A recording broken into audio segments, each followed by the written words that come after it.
Ma'am April, Hello po. kayo ba'y magsusumbong? Hindi po. Kasi nakangiti, sabi ko ito ba'y magsusumbong? Hindi Nakangiti. po. Ano pong atin, Ma'am April? Ako po ay nandirito para po mag-donate po. Ha? Galing po sa aming team. Team? Grabahan po ako, idol. Ano po yung team nyo? Team Roel Lipat po. Bali po. Team Ruel Lipat Opo. at taga South Carolina? Yes po, yes po. USA? Opo. Hmm. Pero po, meron po kaming mga kasamahan, iba't iba pong bansa kasi mga OFW po. Oh, okay. Bali, marami po kaming kasamahan na OFW. Ako po ay nandito lang po sa Pinas.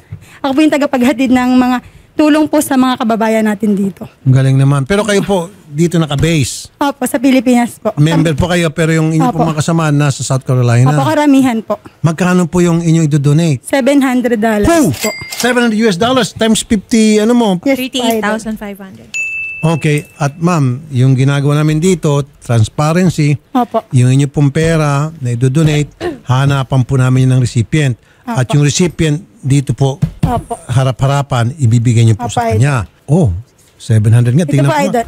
Makahawak nga itong dollars. Yan po ay inipon po ng mga OFW Mabango, po. Ito, pawis ng mga OFW. Yes po. Pinaghirapan. Yes, 2, 4, idol. 5, 6, 7. Okay. Hello, magandang hapon po, Sir Ruel. Ang hapon po, Senator Rapitol po, Ito po, nandito yung isa niyong miyembro. admin po namin. Siya po ang isa sa treasurer at admin po namin. Ang pang-apelyido po, ilipat. Yung pangalan po ng inyong organisasyon ay... Roel Lipat, siya po yung team leader po namin. Opo. Okay. So, ano po yung advocacy niyo po, Sir Ruel? Charity vlogger po kami. Naghahanap po kami ng mga taong nangangailangan ng tulong. Nag-i-scout po sila. Tapos pinapasa po sa aming mga OFW. Tapos naglilikom po kami ng punto at tinutulungan po namin. Ang bait nyo naman.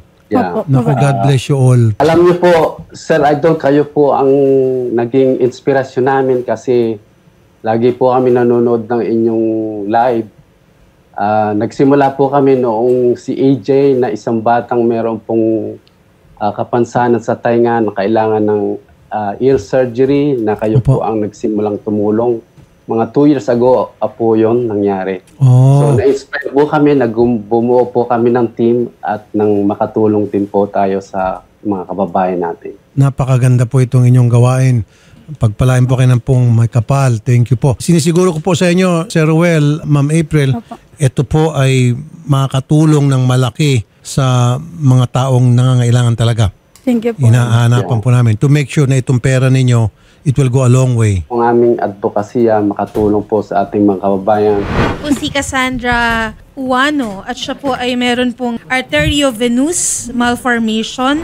Gandang hapon po, tita. Andito po kayo, Ma'am Giselle, all the way from Cebu para magpagamot. Opo, sir. Okay. Kumusta naman po yung pagpapagamot niya? Saan po kayo nagpapagamot? Pinapagamot tong si Cassandra. Cardinal po, sir. Nirefer po kami galing sa Cebu papunta dito sa Cardinal. Wait, sapos. Ika lang.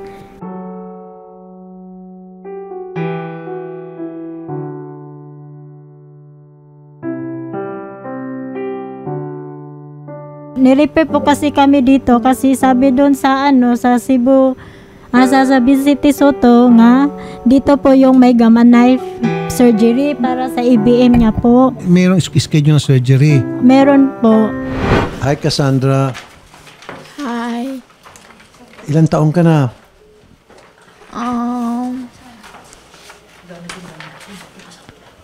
15.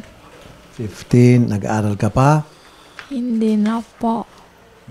Kailan ka huling pumasok sa eskwela? Noong umuwi po ako.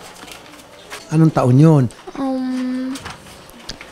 2023 po. 2023 ngayon.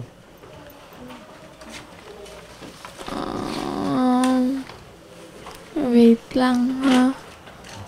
May problema sa kanyang memory, sa kanyang speech, Tita, may sinabing sakit yung doktor sa kanya. Anong ibig sabihin ng arteriovenous malfunction? May ugat po kasi sa utak niya, nagkumpol-kumpol na po, naging bukol na. Tapos lumaki na daw, sabi ng doktor doon sa may gamma knife surgery, hindi na daw pwede i-gamma knife si Cassandra kasi baka daw lumala pa, mamaga daw yung IBM niya. Pinabalik kami doon sa Vicente Soto, Nakausap kasi nila doon si Doktora Distora nga ipa-embolization na lang daw po si Cassandra. Embolization. Pwede mo natin tawagin doktor para ma-explain sa atin ng doktor na mabuti para sa kalaman na rin ng lahat kung ano itong AVM. Bago ito eh. Okay. At kung anong klaseng treatment ang dapat na she has to undergo. Diba? Anong klaseng gamutan. Ano dapat yung pwede natin maitulong. Pwede kung may dagdag na tulong bukod sa tulong na ibibigay ni Ma'am April dito at nung kanyang kasamahan, ni Ruel, yung mga taga-US. Alam mo, napakapalad mo. Unang-una, meron kang tita na napakabait, malalahanin, sinasamahan ka at talagang yung Panginoon, di ka rin pinapabayaan. Meron all of a sudden, donor na tutulong. Anong reaction mo na ito, meron mga angel na dumating at tutulungan ka? Wait lang po, ha. Masasabi ko lang po.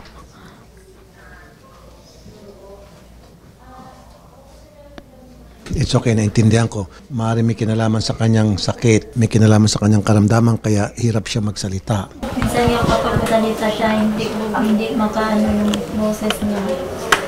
Hindi makabigkas. Hirap siya. Oo, hirap siya. Kapag gusto niya tuturo lang niya yung CR. Ganun. Pero dati, nakapagsalita siyang diretso, mabilis. Oo po. Kailan pa ho ninyo nakita yung kanyang sakit, itong sakit niya ito? Yung simula, nung nahulog po siya sa hagdan, tapos nabagok yung ulo niya. Mga 30 minutes yata siguro bago siya gumising. Ayun po doon. Tapos hindi po siya pina-check up agad ng mama niya po. Kailan po ito, tita? Last year pa yata po. Doon nag-umpisa. Oo, doon. Pero bago siya mahulog sa hagdan at nawala na malay, Hindi po normal. Siya normal po yan. Hindi po siya ganyan. Yung pag-aral lang po ng grade 9, yung unang nakapansin lang po yung teacher niya. Daw siya tinatawag ng teacher niya para mag-answer. Hindi po siya sumasagot. Lalong tulala lang po. Oh, okay. So, pina-check nyo na sa doktor matapos na ma-observe nyo na iba na yung kinikilos niya. Pina-check siya doon sa Dipolog. Pinasitiskan po yung ulo niya. Sabi po doon, may aneurysm daw po siya doon. Tapos, pina-refer din siya sa Vicente Soto. Doon kasi may angiogram at saka MRI. Na pagkakita doon nila may IBM po siya, kaya po siya dinala dito sa Maynila para ipagaman knife. Tapos sinintay lang po namin yung resulta na may padala sa doktor. Nakita nila yung resulta, medyo may kalakihan na daw po yung IBM niya. Kaya ayun, pinabalik kami po doon sa sa Cebu para embolization na lang po daw. Meron ba sinasabi yung doktor na magagamot pa sa pamagitan ng surgery or gamutan para Yung mabalik siya sa normal? Yung po, embolization, yun yung sabi ng doktor. Ano po yung embolization? Sorry ma'am, hindi ko. Hindi ko din po alam. Baka doon lang namin po malalaman sa Vicente Soto pagkabalik namin. Kasi, Okay, so pumunta kayo sa Vicente Soto kasi ni-refer ng ospital doon sa Cebu, punta kayo rito. Ano pong sabi ng doktor dito? Magagamot parang ho ba siya? nag-usap lang kasi ang nag-usap na si Dr. Bisagas at saka si Dr. Distora, nag-usap lang po kasi sila na pabalikin lang po siya doon kasi si Dr. Villamor lang po ang may expert na sa endovascular para sa IBM niya po. Yun lang po ang sabi nila. So nag-usap na doktor sa doktor. Pero wala akong binigay sa inyo malinaw na paliwanag kung... Wala po, yun lang po, embolization lang po daw. Pero hindi sa inyo in-explain ko anong embolization. Hindi po. Okay. Kasi sabi nung nakausap namin na nurse yata yun nga, sabi niya baka doon lang daw namin malalaman kung ano yung embolization. Dr. Dominic Hamora, Consultant Neuro Associate Professor Neurosciences UPPGH. Doc, magandang hapon. Sir, good afternoon po. Yes po. Salamat po sa pagtanggap ng aming tawag. Yes Doc, po, sir. meron kasi kami ritong pasyente na ang diagnosis po ay arteriovenous malfunction o AVM. Malformation. Opo, anong ibig sabihin po nito, Doc? Sa brain ba, yung AVM? Ang nangyari daw kasi, Doc, sabi nitong tita nandito, last year, nahulog daw sa hagdanan and then naging unconscious itong bata. She's 14 years old. And nung nagkamalay and then pagkalipas ng siguro after some time, nag-iba na ugali, iba na yung pagkikilos at ngayon po hirap na siya makapagsalita and it takes time bago siya makapagbikas ng mga pananalita, yung kanyang symptoms. At may sinasabi po yung doktor dito, embolization. Anong ibig sabihin po ng embolization daw? Yun daw pong kailangan gawin. So baka yung AVM nga nasa brain, ibig sabihin ng arteriovenous malformation, may abnormal na pagkumpul-kumpul ng ugat sa ulo, ng arteries at ng veins. Parang yung nagbuhol-buhol na lubid. Okay. Oo. So ang ibig sabihin nun, baka dumugo yun kasi nga pangit talaga yung walls ng AVM, pwede talaga dumugo yun. So, ang isang option dyan, operahan, bubuksan, tatanggalin yung AVM, depende kung nasa ang area. Pero yung isang option para hindi buksan ng ulo, yung embolization na tinatawag. Ibig sabihin, parang yung ina-angiogram, di ba, sa singit, lalagyan ng wire, ng catheter, tapos hahanapin yung ugat mismo sa ulo, lalagyan ng glue.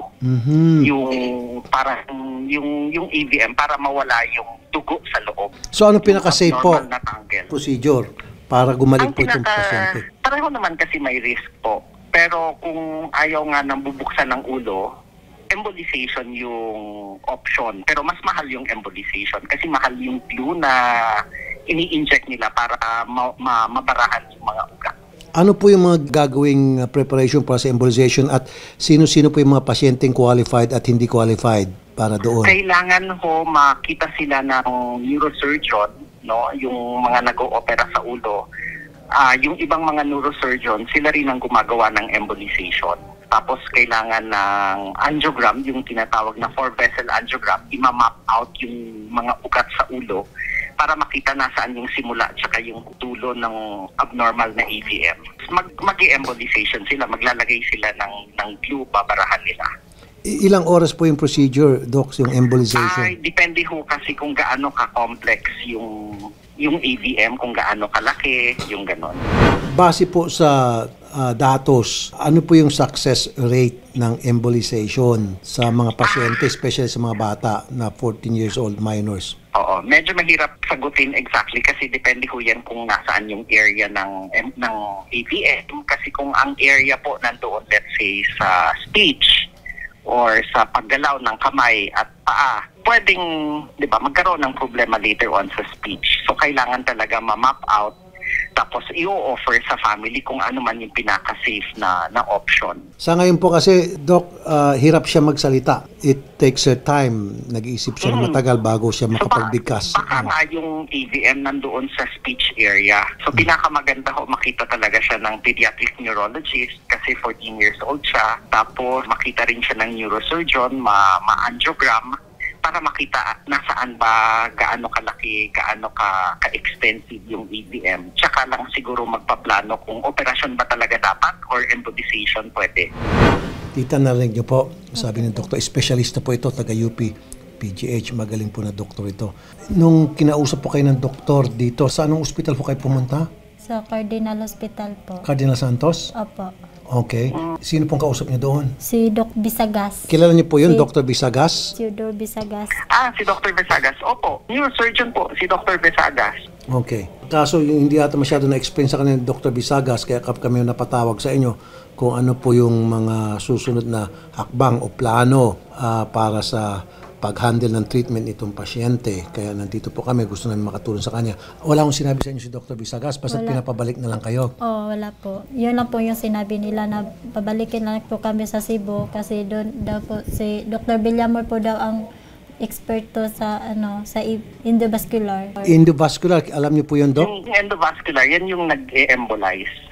Meron daw po doon sa neurosurgeon din yon, tapos yun, nag-embolize sila. Meron nga raw sa Cebu. Yung Dr. Villamor daw po. Kilala niyo po yung Doc? Galing din pong PGH yan. Si Dr. Villamor. Na nag-train sa ibang bansa. Edi magaling.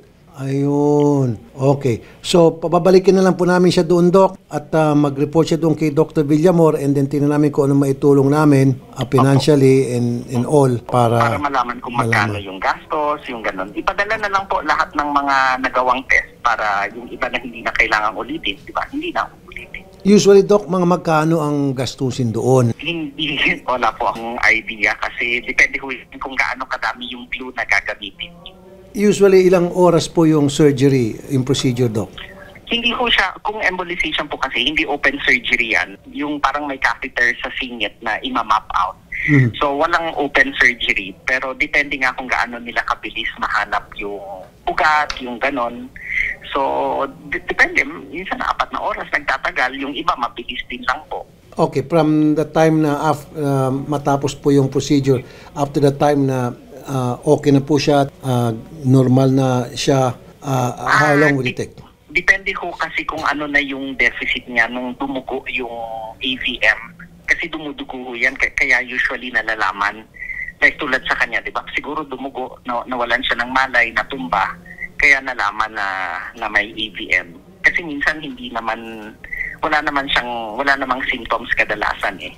So may AVM na, pero wala pa rin nararamdaman yung pasyente. Pero marami na po kayong alam na gumagaling po sa yung sa tinatawag embolization.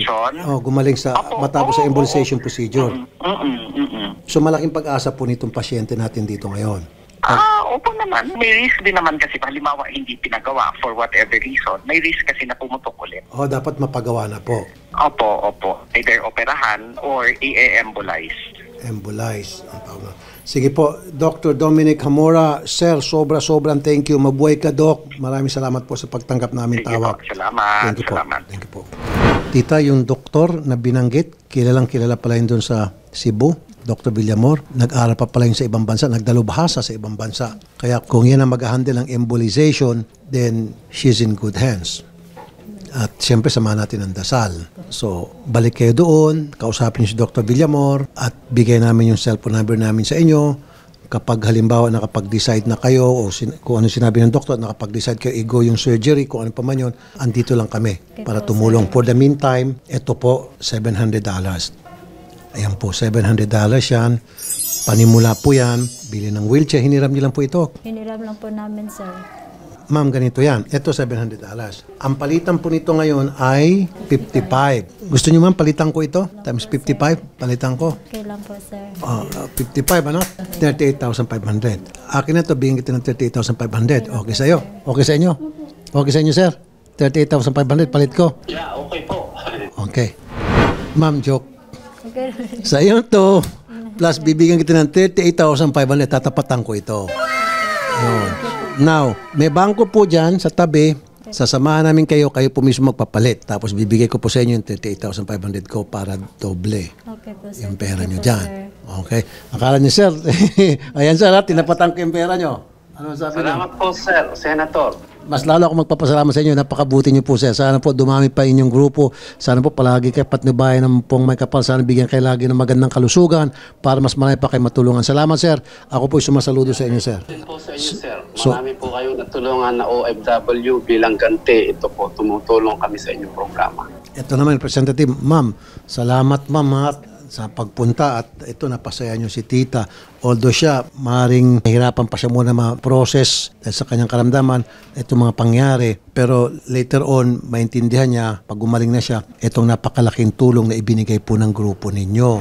Ma'am, sasama namin kayo dun sa baba, tapos ibibigay sa iyo ng staff yung 38,500. Ibuo na natin 40,000 plus ito. Okay? And then, ano bang sakyan niyo papunta doon? Airplane po, sir. Plane ticket, sagot ko pa. Okay, sir. Salamat. Dalawang, pwera pa itong pera, wag magalaw, pati yung pera ibibigay ko, hatid natin sila sa aeroplano. Okay? And then, bigay mo yung cellphone number mo, Odette, kay tita para magtawagan kayo. And then, kunin mo yung pangalan ni Doc, yung telephone number ni Dr. Villamor, usap kayo kung ano maganda. Kahit pa 1 milyon yan, 2 milyon, meron man tayo sa budget sa Senate, guarantee letter, meron pa AXIS. So, kahit magkano po yan, meron po tayong, bukod sa may personal budget ako, nandiyan po yung Senado. O, para naintindihan niya, okay, di ba? Gagaling ka na. O, thank you kay Lord. Thank you, Lord. Thank you ka dito, oh. Thank you, sir. You're welcome. Pagaling ka agad. Okay po. Yan. Thank you, Tita April. And I know na gusto mo kong matulungan.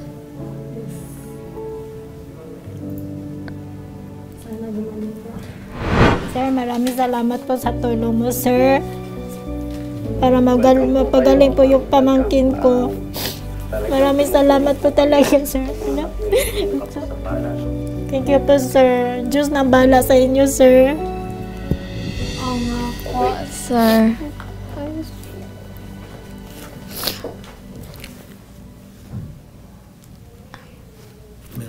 Meron siyang gusto sabihin, pero nahirapan pa muna ma-process sa kanyang isipan. Meron kang gusto sabihin? Mamaya na po. Okay. Ma'am April, thank you po sa tulong mo. Maraming salamat po. Malaking halaga na po ito para sa pamangkin ko. Thank you po. Magpasalamat po tayo sa mga OFW po na kasamahan namin. Thank you po sa mga OFW na tumulong sa pamangkin ko. Hindi po namin ito inaasahan. Maraming salamat po sa inyo. Diyos na po ang bahala sa inyo. Salamat po. Bilhan din natin siya ng wheelchair. Bukod po sa bibigyan ko 40,000, aeroplano, pamasahe, plus wheelchair. Thank you po, Bibigay. sir. Ano pong trabaho ng parents po niya? Manicurista lang po yung mama niya. Takot sa yung stepfather niya, tricycle driver lang po. Ma'am, huwag niyo nilalang mga trabaho. Sorry, Marangal na sir. trabaho po ang pagiging manicurista at pagiging tricycle driver, marangal na trabaho yun. Inangutang pa siguro kayo para sa pamasahe. Parang gano'n na po. Magkano po pinamasahe niyo? Kapatid ko, lalaki lang po yung nag-book ng ticket. Magkano po? 2,700 per head. 45,400 para yung pamasahe yung papunta dito kasi pabalik, ano natin. Ilan po sila magkapatid? 4 po. Mga maliliit pa yung iba. 9 at saka 8 and 4. Pang ilan po siya? Panganay po. Siyang panganay. Opo. Oh. Ano pong sabi ng mga magulang niya nung papunta na kayo rito? Umiyak kasi po yung mama niya. Kasi mamimiss daw yung anak niya. Nay, magandang hapon. Magandang hapon po, sir. Opo. Salamat po, sir. Walang anuman po. Ma'am, meron kayong pasasalamatan po, ma'am. Mga OFW po sila. Nagbigay po sila ng $700 sa panguna po ni Mr. Ruel Lipat. Salamat po sa inyong tulong sa anak ko po. Welcome po kayo, ma'am. Sana ipanalangin po natin na maging successful po ang procedure at gumaling po ang inyong anak. Isasama po namin sa panalangin at nang tuloy-tuloy po siyang gumaling. Salamat talaga po sa inyo, sir. Salamat po. Gandang hapon po. Pagdadasal po namin si Cassandra po na gumaling. Salamat po talaga, ma'am. Alam niyo, ma'am, dahil po kay Sir Ruel at sa kanyang mga kasamahan, kami po ay bubuhos na rin po ng tulong. Dahil inumpisahan po nila, then kami po ay na-inspired doon po sa pinakita na kabutihan loob itong grupo ni Sir Ruel. Kaya nga po, itong $700 na seed money, palalakihin po namin to hanggang sa gumaling po yung inyong anak. Okay? Salamat po talaga, Sir Rafi. Salamat. Matanong ko lang po, ilan po ulit yung anak nyo? 4 pong anak ko, sir. At panganay po itong si Cassandra. Oo po, sir. Panganay po yan si Cassandra. Tatlo po nag-aaral pa rin. Mag-aaral na po yung 3, sir. Sige, dapat po talaga lahat ng bata nag-aaral. Kung mamarapati niyo po matanong kung magkano bang kinikita niyo bilang isang manicurista, madam? Minsan wala, minsan 500, 800 a day, minsan lang po. Minsan 500, minsan 800, minsan wala. Si Sir, yung stepfather ni Cassandra, magkano pong kinikita naman bilang tricycle driver kada araw? Hindi po din pareho kasi ngayon wala nang estudyante, wala nang pasok. 700 po. Kunan pa yan ng renta ng cab, tapos pang gasolina kunan pa. Yung natira pang bigas. Siya ho bang may-ari ng tricycle? Hindi po, sir. Nag-rent lang po kami. Magkano po napupunta doon sa operator? 220 po, sir. Malaking tulong ho ba yun kung kayo po may-ari mismo ng tricycle? Opo, sir. Sige. Ma'am, bilhin ko kayo ng tricycle. Salamat, sir. Totoo po yan, ma'am. Hindi ako nagbibiro. Bibilihan ko po kayo ng tricycle na para kayo na po may-ari mismo ng tricycle. Pantulong ko po yung para sa mga anak ninyo. Diba? Para sa gamutan nitong si Cassandra. Bukod pa siyempre sa ibibigay ko tulong sa gamutan para may pang araw-araw na kayong gastusin. Tapos kayo po yung nagmamanicure, home service. Opo, sir. Andito ako ngayon. Naglinis po ako. Saan po? Nag-home service ngayon si ma'am. Oo, sir. Andito ako sa pier ngayon. Diyan po yung inyong customer. Diyan. May customer pa ako ngayon dito. Tinawagan ako. Sige ma'am, may tricycle na po. Pupunta po si Sherry dyan at magka-canvas na ho kayo ng tricycle. Kung ako sa inyo, kung meron na kayong mag-canvas dyan, brand new po tricycle para next week meron tayong tricycle. Promise po yan. Okay? Salamat po, sir. Tapos bibigyan ko kayo ng mga bagong kagamitan na para sa inyo pong pagmamanicure. Salamat, sir. Opo. Lahat po yan dahil sa Panginoon. Pinagtahi-tahi po na dumating po sa buhay nyo itong si Sir Ruel at kanyang mga kasamahan. And then pagpunta nila Sir Ruel dito, tiyempo naman yung pagpunta dito ng inyong anak at hinapis sa amin. Ayun, ako naman po ay tumugon din sa ginawa nila Sir Ruel. Ito po, kaya yung tulong tuloy-tuloy. Okay? Kung ano pa po may tulong ko, pagdating po ng reporter dyan, sabihin nyo lang po. Okay po, sir. Kami na pong kukuha ng lisensya sa TODA. Sige, ma'am. Yun lang po, ma'am. Okay? Salamat, sir. Hello. Gandang hapon po, ma'am. Anong pangalan niyo po, ma'am? Rebecca Mears. Ma'am Rebecca, magandang hapon. Si Rafi Tulfo po, madam. Ma'am Rebecca, salamat po at kinuha niyo po na manicurista niyo ngayon. Si nanay, malaking tulong po yan yung bawat service niya kasi meron po pala siyang mga 4 anak at isa pong pinapagamot. Matagal ko na po silang kilala sa isla pa po. Regular customer po kayo. Lalong maliit pa siya. Maliit pa? Siguro mga grade 3, marunong na siya. Yan kasi po yung kinalakihan namin kasi yung mama namin manicurista din. So si Ma'am Janice, estudyante pa lang, kilala niyo po si Ma'am Janice? Opo. Okay. Kilala ko sila, pati nanay at tatay niya. Ayun, napaka-bait nyo naman po kaya hindi na kayo bumitaw at ginawa nyo na siyang regular na magmamanicure sa inyo. Walang katulad, sir. Marunong talaga. Magkano naman pong bayad ninyo sa serbisyo niya pag mamanicure? Opo. 500. Uy, maganda na yon. Regular customer palagi. Opo. Ayun, okay. Ma'am Rebecca, maraming salamat po at napakabuti niyo po sa pamilya po ni Cassandra. Rebecca po. Opo, napakabuti niyo po. Maraming salamat. Tapos po akong nagpapasalamat. Ayun, sige po. Salamat po ma'am ha, naiyak po kanina si pasensya na kung nakaabala po kami. Medyo na-stop yung pagmamanicure niya sa inyo. Walang ano man. Mabuhay po kayo. Nagagalat ko po pag kumakausap. Thank you po ma'am Mabuhay din Rebecca. po kayo. Thank you po ma'am Rebecca. God bless po ma'am. God bless din po. Okay, so si Sharik, pasamahan natin bukas. Yes sir. Okay. Thank you So, po. gagaling ka, promise. Gagaling ka, okay? Pagagalingin ka ni Lord, of course kami ang instrumento para ikaw ay magamot, okay? Alam ko po yan. Wow! Yes. Siyempre, palagi ka pray sa taas, ha? Opo. Ayun, ay meron siyang rosary, kaya pala. Okay. Sino nagbigay ng rosary? Pumunta kami sa simbahan ng Sunday sa Baclaran. May tumulong din sa amin doon. Binigyan po siya ng pera nung isang babae din namin kilala. Magkano binigay? 1,000 po. Naawa sa kanya. Opo. Nakita lang niya namin daw. Tapos tinanong ko ano nangyari sa kanya. Sabi namin may sakit po siya na IBM. Ayun po, parang not ko ano siguro. Kaya nagbigay po siya ng pera sa kanya. Ma'am, okay na po ito. Si Shari, pasamahin para bukas samahan. Okay? Okay po. Hawakan niyo na po yan, ma'am. Okay po, sir. Papalitan Thank you niya. po. Okay. Mabuhay po kayo, sir. Sige po. Okay, God bless you, ha, Cassandra. Okay. Sige. Again, Sir Ruel, ako po'y sumasaludo sa iyo at sa lahat ng mga kasamahan mong OFW, talagang tunay na mga bayani kayo. Na kay April po ang mga pangalan, Opo. nasa kanya po. So, ni Sir Ruel, gusto, ano daw po siya, welcome daw po siya maging regular sponsor ninyo kung may tutulungan daw po. Ay, sige po, tatawag namin siya kung sakasakali po. Sige po, na malaking bagay na po ito. Malaking pera na po ito at laking pera yan, $700, that's big. Okay, sige. Sir Ruel, magtawagan ulit tayo kung ano pong may tulong namin sa grupo nyo. Kinapos po kayo, tawag lang po kayo sa akin. Sir, pinapayak mo ako talagang sobrang bait nyo Ang bait-bait mo talaga, Sir Ruel. Kasi kung minsan napapakinig ko po kayo, tinatawagan niyo po si Congressman Ralph at humingi kayo ng tulong. Pwede rin po kayong tumawag sa akin anytime. Wow naman! O nga pala, kalimutan ko tawagan si Ralph, ano? Tawagan mo si Ralph! Ralph! Wala, naka-offer tayo ngayon, ha? Sige. Napansin ko, may YouTube channel kayo, sir? Anong YouTube channel nyo, sir? Ruel Lipat po, Ruel Lipat. Ayun, Ruel Lipat. Yun po yung pangalan ng channel nyo. Ano pong laman ng channel nyo? Ano mga nakalagay doon? Charity po, lahat charity at saka mga galit. Wow. Pabahay po kami, nagpapagamot ng mga may sakit. Tumutulong po kami sa mga senior citizen, mga PWD. Meron po kaming bulag na napa-surgery. Ngayon nakakakita na po si Lolo Dioscoro. Okay.